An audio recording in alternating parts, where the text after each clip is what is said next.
আসসালামু আলাইকুম ওয়া রাহমাতুল্লাহি ওয়া বারাকাতুহু। আউযু বিল্লাহি মিনাশ শাইতানির রাজীম।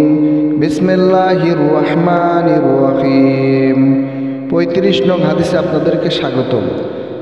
নবীজি সাল্লাল্লাহু আলাইহি সাল্লামকে মাকামে মাহমুদে অধিষ্ঠিত করবেন।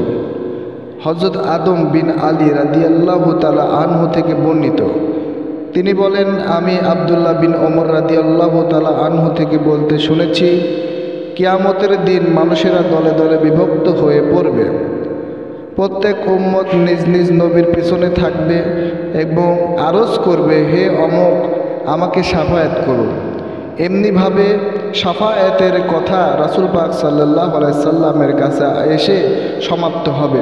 তাই ওই দিন আল্লাহ পাক রব্বুল আলামিন আমাদের নবীজি সাল্লাল্লাহু আলাইহি সাল্লামকে মাকামে মাহমুদে অধিষ্ঠিত করবেন।